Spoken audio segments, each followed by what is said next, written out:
The world contains communities built where logic says no community should survive. Some stand without water lines or power grids. Others exist beneath stone, above waves, or inside months of darkness. In one place, the streets are canals. In another, the entire electorate is a single person. These are not abandoned sets, legends, or digital inventions. They are functioning worlds. Each was shaped by a different pressure: war, cold, geology, waste, oil, water, or depopulation. And each forces the same question: how far can ordinary life bend before it becomes something almost impossible? The answer begins in a desert where a military base vanished, but its foundations refused to disappear. From there, the journey moves north, underground, offshore, and finally into the loneliest town in America. This is a map of places that should not exist, but somehow do. In California's Sonoran Desert, broken concrete slabs stretch across a landscape that once belonged to the United States military. During the Second World War, this was Camp Dunlap, a Marine training base built for harsh desert exercises. When the base was dismantled, almost everything was removed, except the slabs beneath its buildings. Those silent foundations became invitations. Travelers, seasonal residents, artists, and people seeking distance from conventional society began to settle around them.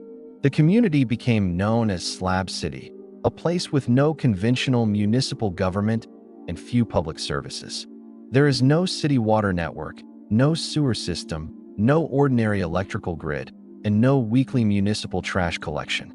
Electricity comes from generators or solar panels.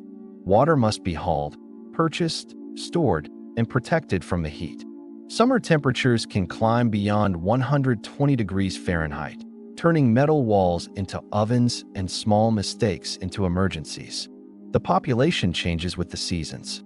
Winter brings visitors. Summer leaves only those prepared to endure the desert at its most severe. Without formal planning, the settlement grows through improvised boundaries, personal agreements, reputation, and unwritten rules. Art appears everywhere, on vehicles, walls, scrap metal, and structures assembled from materials the conventional world discarded. Slab City is often described as freedom, but here, freedom also means carrying every burden that a functioning city usually hides. Its absurdity is not that people live on abandoned concrete. It is that an absence of infrastructure became the foundation of a community. Far above the Arctic Circle, Longyearbyen sits on the island of Spitsbergen, closer to the North Pole than to Oslo. The settlement began in 1906 as a coal mining town, built to extract value from a landscape that resisted almost every human need. The ground is permafrost, soil that remains frozen for years. So many structures must stand on piles instead of ordinary foundations. Pipes cannot simply disappear beneath the streets. They remain visible, crossing the landscape like exposed veins. From late October into February, the sun disappears. During the deepest part of polar night, even midday is wrapped in darkness. Then the cycle reverses. In spring and summer, the sun circles without setting, erasing the familiar boundary between day and night. Beyond the settlement, polar bears are a real danger. People traveling into the wilderness must plan for protection, communication, and rescue. Longyearbyen is famous for the claim that dying there is illegal.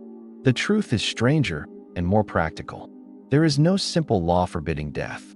But local medical care is limited, and traditional burials are heavily constrained by frozen ground. People needing advanced or end-of-life care are generally transferred to mainland Norway, while new coffin burials are not treated as routine local practice. Pregnant residents also normally travel to the mainland before delivery because the town is not equipped as a full maternity center. Avalanches, changing permafrost, and a rapidly warming Arctic add new risks to a place already built at the edge of habitability. Yet the former coal town now supports research, education, tourism, and global projects that study and preserve the future. Longyearbyen should feel temporary. Instead, it has become a permanent experiment in how to build a normal life under abnormal rules. In southern Spain, the village of Setenil de las Bodegas appears to have been trapped beneath a collapsing mountain. But the rock did not fall onto the town. The town deliberately grew into the space beneath it. Over time, the river carved a gorge through the landscape, leaving shelves and cavities beneath massive layers of stone. Builders did not need to excavate entire caves. They enclosed the existing shelter with walls and facades. Inside some homes and businesses, the cliff itself forms the ceiling. The boundary between architecture and geology simply disappears. Along Cuevas del Sol, sunlight reaches the facades.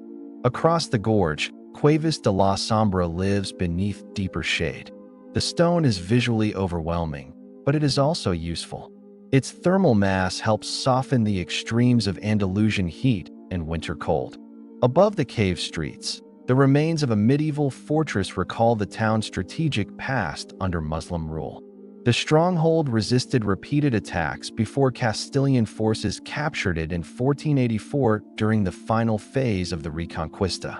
Today, ordinary shops, kitchens, tables, and bedrooms continue beneath stone weighing more than anyone inside could calculate. Setenil is absurd because its residents did not conquer the mountain. They allowed the mountain to become part of the address. On Cairo's eastern edge, Manshiyat Nasser rises against the Mokattam Hills in layers of brick, concrete, workshops, and collected waste. One district is widely known as Garbage City, a name that reduces a complex community to the material it handles. For decades, the Zabaleen have collected Cairo's household waste, often door to door, building an informal system around direct relationships. The waste returns with them to homes and workshops, where it is separated into paper, metal, glass, plastic, cloth, and organic material. Plastic is divided by type and color. Metal is compacted. Paper is bundled. Material that appears worthless becomes inventory. Estimates vary, but the community's recycling rate is often reported as high as roughly 80% of the material it collects. That is far above the performance of many formal waste systems in wealthier cities. The efficiency comes from labor, knowledge passed through families, and the fact that every reusable fragment can carry economic value. But the system also exposes residents to pollution, unsafe conditions, low margins, and the stigma of doing work the rest of the city prefers not to see. Many Zabaleen families are Coptic Christians, forming a distinct community within the Muslim-majority metropolis. High in the Mokattam Cliffs, the monastery of St. Simon includes a vast church carved into the rock, capable of holding thousands. The church overlooks a district where discarded objects move through one of the world's most remarkable informal recycling economies. Manshiyat Nasser is absurd only if waste is seen as an ending. Here, it is the raw material of an entire urban world.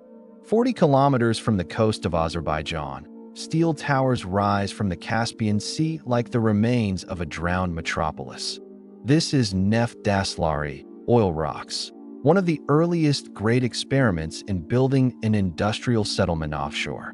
In 1949, Soviet engineers began developing an oil field beneath open water, far beyond the comfort of ordinary land-based infrastructure.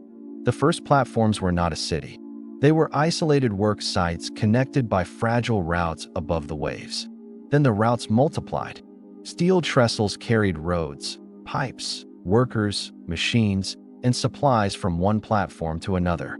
Decommissioned ships were deliberately sunk in shallow water to help create breakwaters and foundations for expansion. Over time, the network grew into a marine industrial town, with residential buildings, workshops, dining spaces, and medical facilities. At its greatest extent, reports described a road network stretching for hundreds of kilometers across the sea. Workers lived in shifts, sleeping above the same oil field that defined every part of their surroundings. The sea attacked constantly. Salt corroded steel. Waves damaged connections. Storms could turn a routine crossing into a dangerous passage. The project embodied Soviet confidence that engineering could transform even the open sea into productive territory. Decades later, sections have aged, Production has changed, and the structure remains a working industrial landscape rather than a normal city. Neft Daşları is absurd because it has streets without earth, buildings without land, and a horizon that begins beneath every floor. In the Netherlands, Giethoorn offers the opposite kind of impossibility, a village center where the street has been replaced by water. The famous historic core has no conventional road running past many of its homes. Its layout grew from the region's peat industry. As peat was cut and removed, channels and ponds reshaped the landscape. Houses stood on small islands of firmer ground, linked by footpaths and bridges instead of a normal street grid. For residents, boats are not decorative. They are vehicles, work platforms, delivery routes, and extensions of the front door.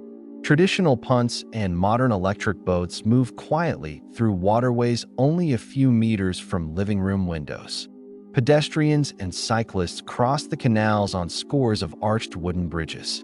The absence of cars creates silence, but global fame has introduced another form of congestion: visitors learning to steer boats through narrow bends.